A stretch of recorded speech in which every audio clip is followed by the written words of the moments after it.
Bonsoir à toutes et à tous et bienvenue à Comme à la maison, ce rendez-vous mensuel des passionnés de communication où on reçoit évidemment des diplômés de toutes les facultés, de toutes les concentrations de la faculté. Et aujourd'hui, on parle de télévision, comment se porte-t-elle? Et je reçois Erika Mathieu, qui est autrice, conceptrice, recherchiste, spécialiste du contenu télévisuel. Bienvenue, Erika. Allô, Jérémy. Comment vas-tu? Ça va bien? Ça va très bien, toi-même? Ben oui. On s'est parlé un peu avant, là, on va pas faire Non, non, assemblant, là, mais ça va très bien. non, c'est ça. De toute façon, on va y aller très, très amical parce qu'Erika et moi, on se connaît, notamment à l'université, des jeux de la communication aussi. On a plein d'anecdotes qu'on va Ben pouvoir, en fait, qu'on ne partagera pas ce soir. Euh, c'est ça.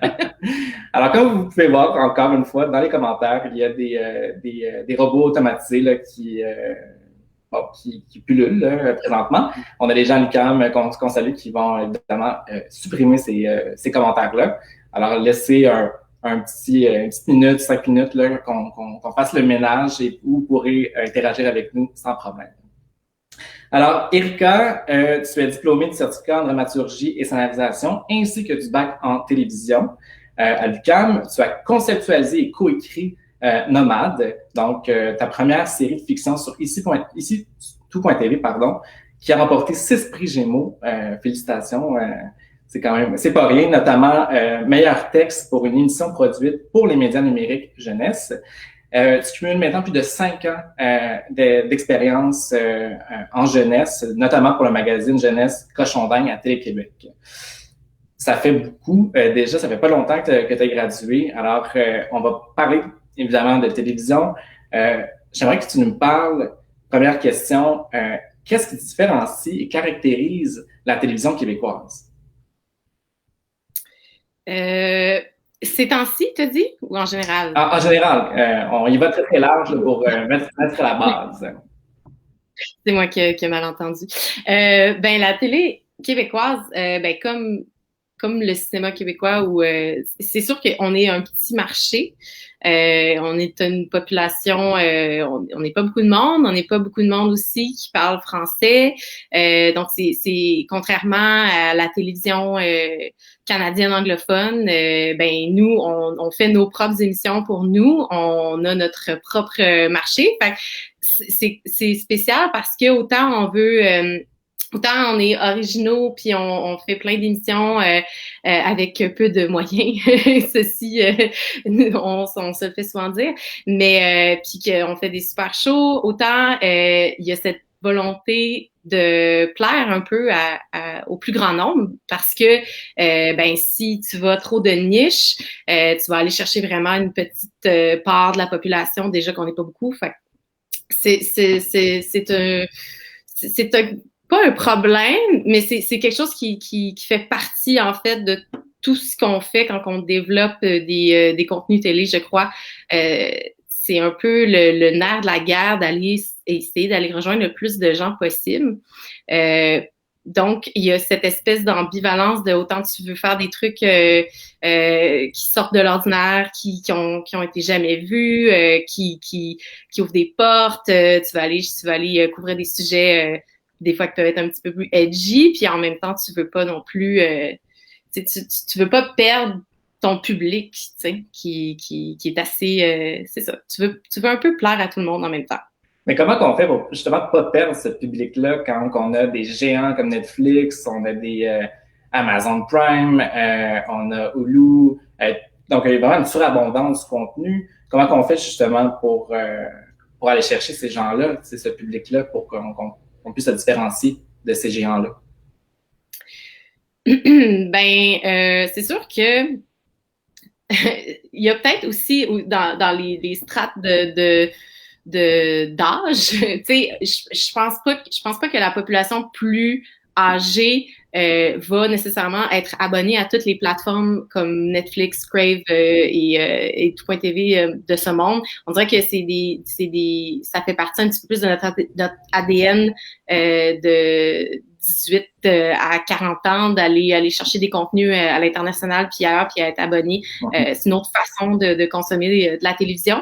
Donc, il y a toujours ces ces fidèles de la télé qui vont toujours être là, puis qui constituent une grande part de marché, je crois. Tu sais, puis là, je parle à travers mon chapeau en termes de chiffres, là, tu sais, mais c'est quand même, c'est quand même une grande part de marché d'aller chercher les fidèles de la télé, puis ce qui en consomment depuis toujours, puis qui la connaissent très bien. Donc, tu sais, il y a des émissions qui sont là depuis longtemps puis qui fonctionnent vraiment bien, puis auxquelles on veut pas toucher, puis en même temps, on est inspiré là, par le modèle de ces plateformes-là à l'international qui, des fois, justement, vu qu'ils vont chercher une beaucoup plus grosse part de marché, comme aux États-Unis, peuvent se permettre des contenus comme, Game of Thrones, ça a fonctionné super bien. Et bon, c'était une série de livres avant qui était extrêmement populaire, là, donc c'est sûr que tu as déjà une bonne base de fans, mais ça reste que c'est une série fantastique, tu sais. Au Québec, une série de genre comme ça, fantastique, c'est rare qu'on voit ça, tu sais. On va plus aller dans des valeurs sûres, un peu comme dans la comédie, dans le drame, puis dans des thématiques qui vont aller rejoindre un petit peu plus de monde. En même temps, je dis ça, puis ils viennent de sortir une série Patrick Sénécal présente, qui est une web-série, qui est une web-série pour le moment, mais qui va peut-être, j'imagine, après être en seconde diffusion à la télé, mais bref, c'est de l'horreur pure. Donc, il y a quand même de la place pour ça, puis j'espère, tu sais, parce que moi, en tout cas, c'est ce que je consomme, puis c'est ce que j'ai aussi envie de voir dans ma télé, tu sais. Non, tout à fait. Puis tu parlais justement de Patrick Sénécal qui, bon, s'apparente un peu pour les gens qui ne connaissent pas cette nouvelle série-là, un peu à Black Mirror, si on veut, à cette série d'anthologie. Est-ce qu'on a déjà vu ça dans le passé? Je sais qu'il y avait peut-être Fait divers aussi, il y avait peut-être d'autres émissions dans ce genre-là. Est-ce que c'est un genre que tu penses qui va lever, qui va fonctionner auprès justement des 18-34, notre génération? Ben, pour nous, oui, je suis persuadée. Puis moi, je l'ai écouté, puis j'adore ça, moi, des séries plus noires. Mais c'est ça. C'est que ça va être des petits ovnis, je crois, dans l'univers télévisuel. En même temps, j'en veux plus, là. C'est moi, Fait divers, j'adore ça. Je suis une grande fan j'ai beaucoup aimé Fargo sur Netflix. Je trouve que Fait divers, c'est un peu le take québécois, pardon, l'anglicisme, mais de cette série-là. Puis j'en veux encore plus des séries de genre, mais c'est sûr que c'est un pari qui peut être risqué là. À la télé, à la télé québécoise avec la population telle qu'on la connaît. Tout à fait. Puis, revenons un peu en arrière. Parlons du mandat, justement, de la télévision, parce que clairement que Patrick Sénécal ce genre-là répond à une certaine case, à un certain mandat. Quel est le mandat de la télévision au sens large là, au Québec? C'est sûr, le mandat, c'est ça, c'est un mandat diversifié. C'est pour ça aussi, des fois, les gens vont dire que la télé, tu sais, c'est pas un art parce que, mais tu sais, ça revient toujours au mandat, c'est-à-dire qu'il faut premièrement aller rejoindre le plus de gens possible, puis deuxièmement, c'est non seulement divertir, mais c'est éduquer, tu sais, il y a tout l'aspect d'avoir des nouvelles, d'avoir des émissions d'intérêt public, des documentaires, d'informer. Donc, il y a autant des séries que des émissions qui sont vraiment axées sur l'actualité. Donc, c'est ça qui fait que la télé, c'est un petit peu... C'est un mix de plein d'affaires mis ensemble. Puis, on est super bon pour faire autant l'un et l'autre. Là. C'est juste que c'est ça qui fait que c'est difficile à quantifier puis à comparer des émissions quand elles sont vraiment pas dans le même but et dans le même mandat. Tu peux pas comparer une émission de télé-réalité comme Big Brother avec une série de fiction. C'est pas la même chose. Puis après, ben, il y a pas un qui se vaut plus que l'autre ou pas, selon moi, parce que ben c'est quoi le mandat, tu sais, moi, personnellement, je connais beaucoup de monde qui écoute Big Brother, puis je parle comme si je l'écoutais pas, je l'écoute tout le temps, là. Mais tu sais, c'est pas pour les mêmes raisons que j'écoute Big Brother que je vais écouter une série comme je voudrais qu'on m'efface, mettons. C'est pas pour aller chercher la même chose. Si j'écoute Big Brother, c'est parce que j'ai envie, tu sais, de décanter. C'est ça que je vais rechercher. Je m'en vais pas au théâtre pour décanter. Je m'en vais au théâtre pour une autre raison. Mais après, ben, est-ce que les raisons sont pas valables? Moi, je pense pas. À chaque chose, sa raison. Là. Non, à chaque chose, son. Est-ce que tu trouves que dans un contexte justement de pandémie, parlons-en là, de télé-réalité, c'est un format qui, je pense, fonctionne très bien. Et là, depuis belle lurette, mais on voit vraiment un essor, vraiment cette année notamment. Est-ce que la pandémie a cet effet-là sur la production du contenu, de voir ce genre de concept-là émerger? Je pense pas que c'est à cause de la pandémie nécessairement qu'il y a une émergence de télé-réalité. Je pense que ça s'est fait graduellement avec les années, puis aussi avec le fait que, mettons, la nouvelle mouture d'Occupation Double a été particulièrement bien réussie au niveau de la production, parce que, tu sais, c'est pas toutes les télé-réalités qui se valent au niveau de comment c'est fait, là, tu sais, des fois, j'en regarde, mettons, aux États-Unis, puis je me dis, donc, ça a été tourné quoi avec une GoPro, puis qu'est-ce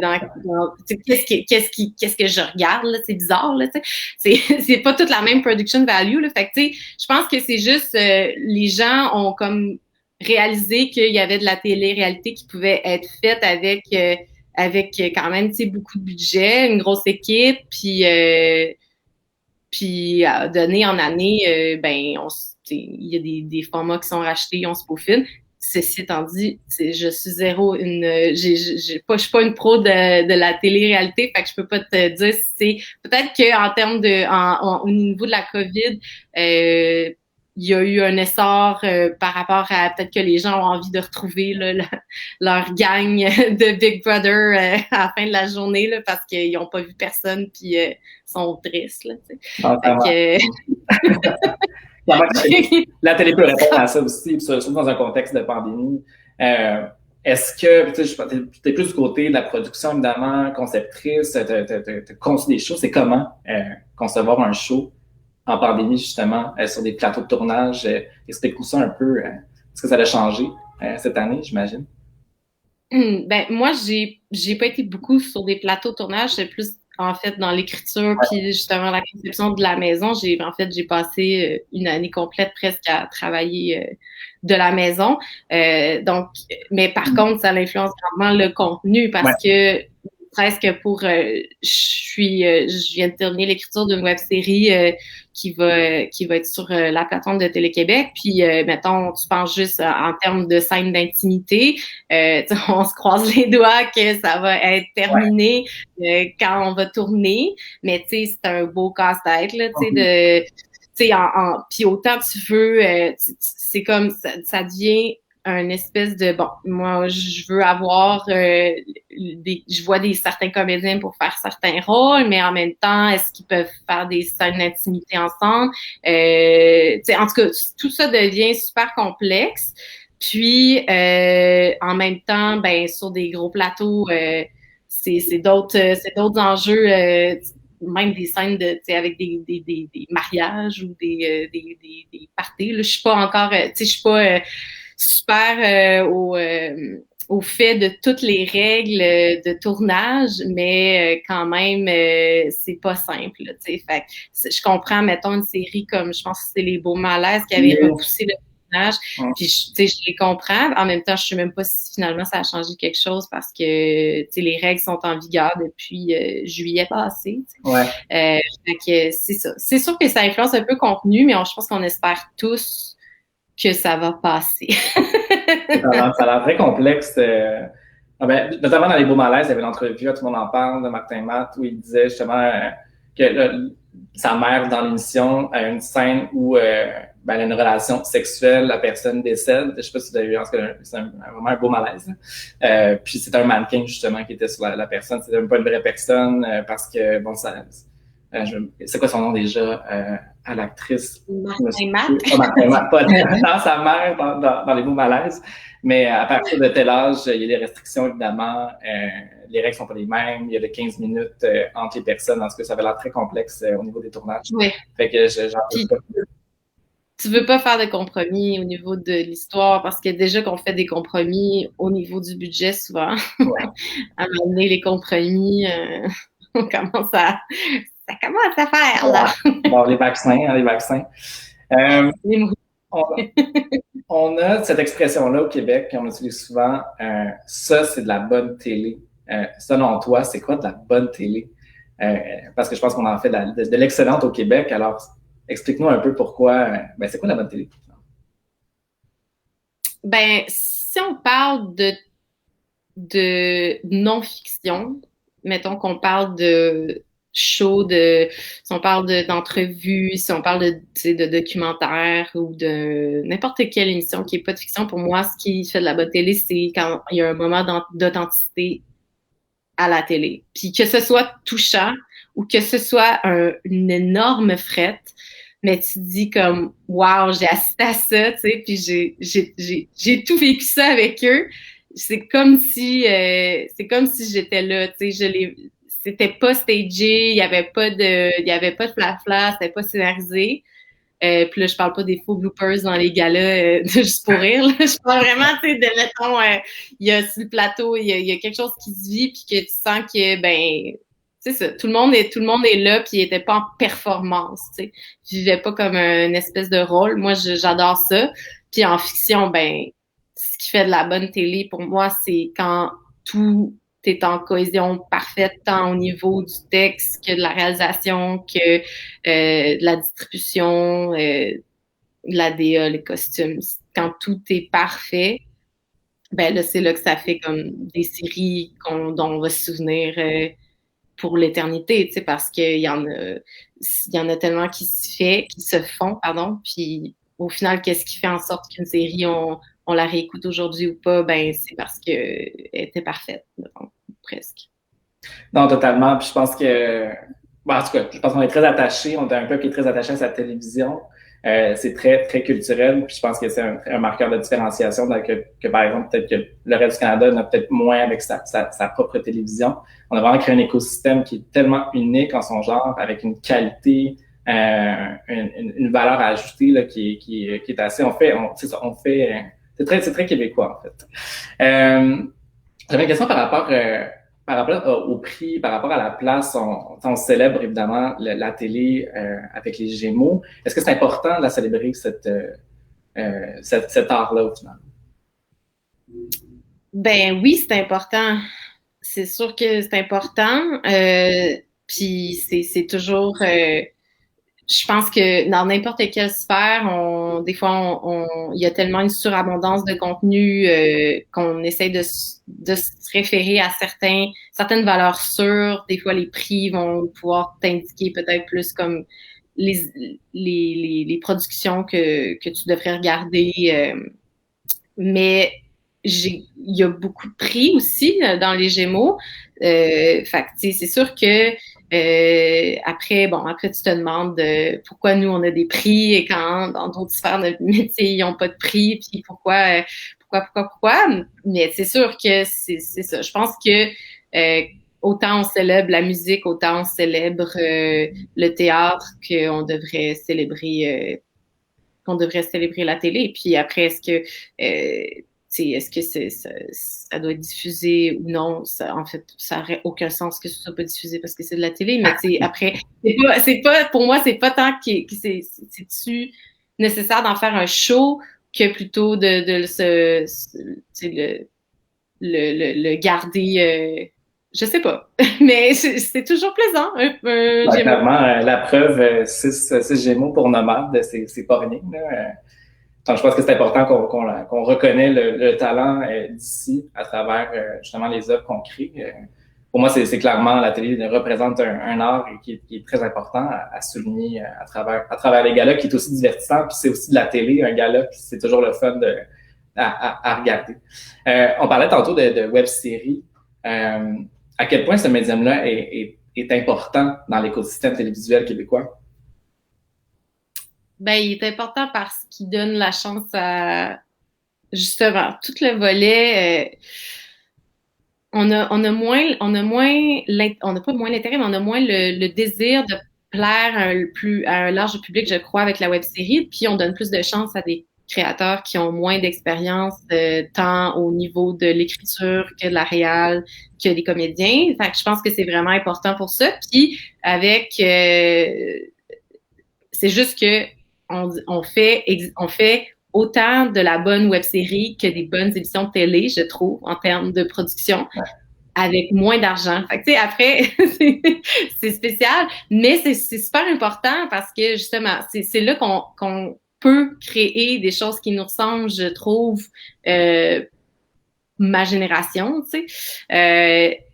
Parce que autant j'aimerais avoir une fiction à la télé et on se croise les doigts, tu sais. Puis autant je voudrais vraiment que ce soit ma couleur, tu sais.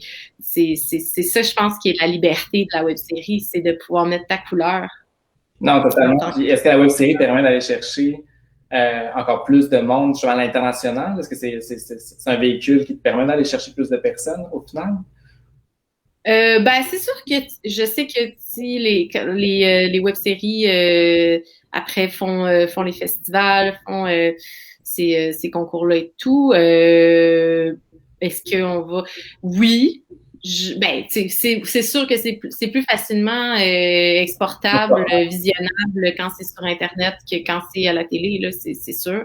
Mais tu sais, à cette heure, les émissions de télé sont disponibles sur Internet aussi, là, c'est comme... tout est dans le tout. On a une question du public. Alors, allons. Et on le connaît très bien, hein, ce cher Philippe Lacroix, aussi diplômé de communication télévision. Alors, allô, Philippe. Donc, sa question, as-tu l'impression que certains publics jeunesse ou adultes se sentent moins interpellés par la télé québécoise? Comment corriger le tir? Ben, c'est ça. Je pense que c'est de prendre des risques sous peine de peut-être perdre certains auditoires, entre guillemets, à certains moments. Mais en même temps, je pense que c'est sous-estimer les gens que de penser qu'ils sont pas prêts à regarder de la nouveauté. C'est que si tu manges, là, je vais faire une analogie profondément excessive, là, mais si tu manges du gruau à tous les jours, comment tu sais que t'aimes pas les Raisin Bran? Parce que ça se peut que quand je te donne des Raisin Bran, tu fasses le saut, tu sais. Là, je suis pas sponsorisée là, par cette marque de céréales, mais tu sais, ça se peut que tu fasses le saut, mais peut-être que tu vas vraiment aimer ça au final, puis c'est correct, tu sais. C'est correct d'être surpris, puis c'est correct de se demander aussi pourquoi j'aime pas ça, tu sais, puis je pense que c'est pas nécessaire d'aimer tout ce qui est à la télévision. En fait, ça fait aucun sens parce que sinon, c'est quoi le concept de se forger une opinion critique, tu sais? Je veux dire, il faut qu'il y ait certaines choses qui vont rejoindre certaines personnes, seulement eux, puis c'est correct. C'est autant des documentaires animaliers ne vont pas rejoindre tout le monde, tu sais, mais c'est un format qui existe. Non, tout à fait. Puis en même temps, je lisais Le Devoir récemment, puis il y avait une lettre d'opinion qui disait, qui mentionnait la pauvreté télévisuelle. Donc, c'est pas une chronique, c'est pas journaliste, on parle vraiment d'une lettre d'opinion. Il y a des gens qui ne trouvent pas son compte, puis je rebondis un peu avec la question de Philippe Lacroix.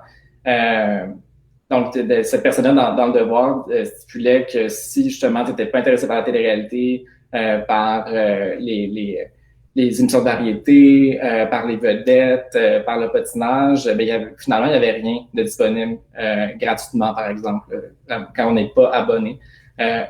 Penses-tu que la télévision commence à avoir une mauvaise presse à un certain point?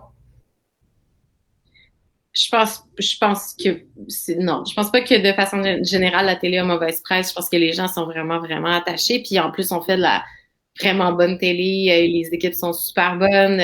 On est super bon pour faire de la télé au Québec. On se fait louanger pour plein de choses qu'on fait. Mais c'est que je pense que justement, le web puis les plateformes comme Tout.tv et comme Illico vont prendre des risques peut-être avec des contenus qui vont être disponibles sur leur plateforme web et qui ne seront pas à la télé après. Autant il y en a après là, qui sont en seconde diffusion puis qu'on voit. Mais ça fait peut-être un clivage. Mais de là à dire qu'il y a juste du patinage, c'est vraiment exagéré, là. C'est vraiment exagéré parce que, tu sais, si tu zappes un peu, tu vas te rendre compte que c'est peut-être que tu regardes pas les bonnes affaires parce que, je veux dire, c'est extrêmement diversifié, là, les cases horaires, là, autant au niveau de la fiction que des émissions de variété, oui, il y en a, tu sais, mais peut-être qu'il y en a plus dans la dernière année. Peut-être que les gens n'ont pas envie de se casser la tête. Je sais pas. Mais, tu sais, c'est toujours en mouvance, hein, les grilles horaires. C'est toujours en mouvance. Puis, je pense que il y a des meilleures saisons que d'autres. Non, clairement. Penses-tu que la télévision québécoise se cherche un peu ou on est vraiment sur notre X présentement ou elle doit aller vers quelque chose d'autre, selon toi? Ben, pour travailler en télé, je pense que personne se dit qu'en ce moment, on est en train de se chercher. Là. Je pense qu'on continue de produire des nouveaux contenus. Tu sais, après, c'est la grande phrase de François Legault de se renouveler, mais nous, on se renouvelle pas parce que c'est la COVID, mais juste parce que c'est ça le mandat aussi, là, c'est de si je te remplace un show, ben il faut que je te mette de quoi de mieux, tu sais. Faut pas que je refasse ce qu'il y avait avant, tu sais. Puis c'est un désir de nouveauté parce que autant on est attaché à des émissions qui sont là depuis longtemps, mais autant c'est ça, on veut avoir des nouveaux contenus, tu sais. Puis c'est bien normal. Non, totalement. Mais je pense que au niveau puis là, c'est vraiment une opinion parmi tant d'autres, mais j'ai l'impression aussi que tout le monde a une opinion sur la télévision parce que tout le monde la consomme. Puis je pense que c'est difficile de plaire à tout le monde.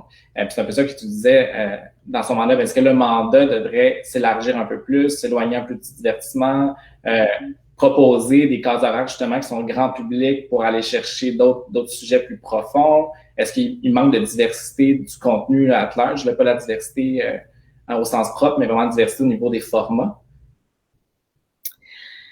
Ben, c'est une bonne question. Mais tu sais, c'est facile de critiquer la télé parce que c'est ce qu'on consomme tous, tu sais, Ouais.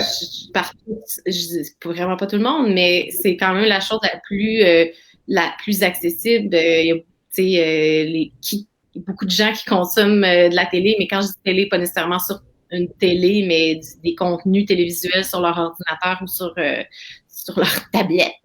mais c'est ça. Fait que c'est facile d'avoir une opinion par rapport à quelque chose que tout le monde consomme.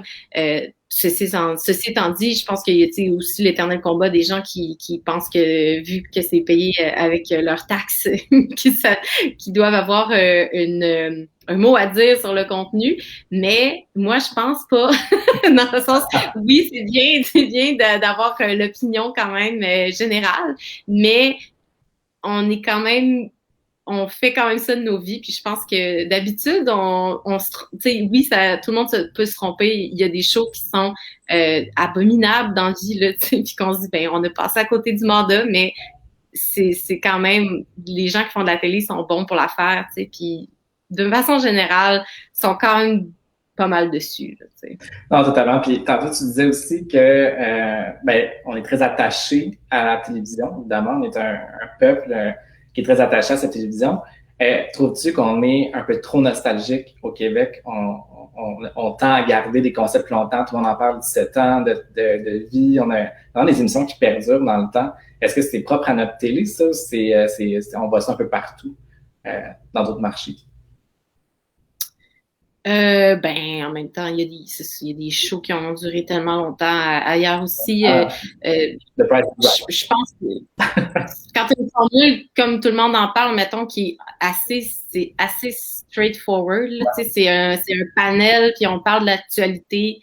C'est sûr que c'est correct que ça dure longtemps, là, tu sais, dans le sens, tant que ça marche, ça marche. Là. Tant que Guillaume Lepage fait des entrevues, je pense que ça va marcher. Donc, clairement, ce que je voulais dire, c'est qu'on tend à être beaucoup attaché à nos émissions. On en parle encore, tu sais, puis même moi, là, d'ailleurs, des émissions jeunesse des années 90, Radio Enfer, Galaxy près de chez vous, toutes ces séries-là. Moi, quand j'étais jeune, quand j'étais adolescent, j'ai un peu décroché un peu de la télévision à un certain moment. Je pense qu'on a vécu les mêmes highs avec ces émissions-là. Donc, toi qui travailles maintenant en jeunesse, est-ce que c'est quelque chose est-ce que ce background-là te suit dans la création de tes contenus? Ben, c'est sûr, puis je repense à toutes les émissions comme que tu as nommées, puis qu'est-ce que j'aimais regarder à l'époque de Canal Famille et après de Vrac. Puis c'est un peu ce qu'on essaie de recréer avec Cochon Dingue, là, tu sais, l'espèce de folie, puis d'authenticité aussi, puis que les gens embarquent, les jeunes et les gens, parce que c'était du co-viewing aussi avec les parents, qui embarquent dans le même trip que nous. Ouais. Puis, en même temps, dans ce temps-là, comme Guy Jodoin dans son émission Le Studio, et etc., on sait qu'il pouvait dire pas mal plus de niaiseries en ondes que nous, mettons, aujourd'hui. C'était pas mal plus lousse, je pense. Je pense que les lettres, c'était plus dur à envoyer que les messages aux diffuseurs sur Internet. Tout à fait, tout à fait. Comment qu'on jongle avec ça, notamment, avec dans la situation actuelle? Est-ce que c'est plus difficile d'écrire du contenu télévisuel ou si justement c'est bien, ça permet de plus réfléchir à ce qu'on crée au final? Avec la réaction, tu veux dire la réaction des gens par rapport aux réseaux sociaux? Avec les mouvements évidemment sociaux actuels. Une grosse question. Ben oui. Ben en fait, OK, ben deux volets. Pour la jeunesse, je trouve que c'est super pertinent qu'on fasse attention parce que de toute façon, ça a pas lieu d'être, là, tu sais, de faire des jokes de second degré bizarres à des jeunes, là, tu sais, ça a pas vraiment de pertinence, là. Fait que, tu sais, de se contrôler à ce niveau-là, ben en fait, de se faire contrôler puis de se faire mettre des balises, je pense que c'est vraiment correct. Puis après, ben pour tout ce qui est en fait de la réaction des gens, c'est sûr qu'en ce moment, je pense que les gens sont sensibles. Puis ben c'est full correct. C'est juste qu'après, ben, il faut que tu penses vraiment à tes affaires quand tu écris, je pense, de la fiction aujourd'hui ou quand tu fais un show avec une distribution quelconque. Faut que tu réfléchisses. C'est peut-être pas bête de se poser quelques questions avant de prendre des décisions. Non, totalement. Parce que, en plus, avec mon plus grand plaisir, j'ai réécouté Radio Enfer je pense qu'il y a 6 saisons. Clairement, ben voyons, ça évidemment que j'ai du temps libre avant le coucher. Et vraiment en fait, puis j'ai regardé ces saisons-là quand même à plusieurs reprises dans ma vie. Puis c'est folle le regard qu'on porte. C'est vraiment les regards qui changent. Les perspectives changent aussi beaucoup dans les comportements, pas nécessairement dans les messages véhiculés, mais dans les gestes posés. C'est fou à quel point ça change et ça évolue. Ah oui, puis c'était correct à ce moment-là, probablement, plein de choses que tu as vues parce que c'était socialement acceptable, là, tu sais. C'est comme, c'est pas parce qu'à ce moment-là, ils se sont posé la question, je pense que c'est plus parce que c'était comme de même, puis c'est tout, là. Non, totalement. Le temps file déjà, on a dépassé le temps imparti. Merci beaucoup, Erika. Vraiment, on peut voir tes créations, notamment Cochon d'Inde sur Télé-Québec. Nomade est toujours disponible sur tout.tv? Oui, toujours disponible. Parfait, sur tout.tv. Allez voir ça. Merci beaucoup, Erika. On te suit évidemment dans tes futures aventures télévisuelles. Puis merci à tout le monde qui était là et qui était présent encore une fois comme à la maison. On se revoit le mois prochain pour un autre rendez-vous. Alors, merci tout le monde. Merci, Erika. Merci beaucoup. Bye. Bonne soirée.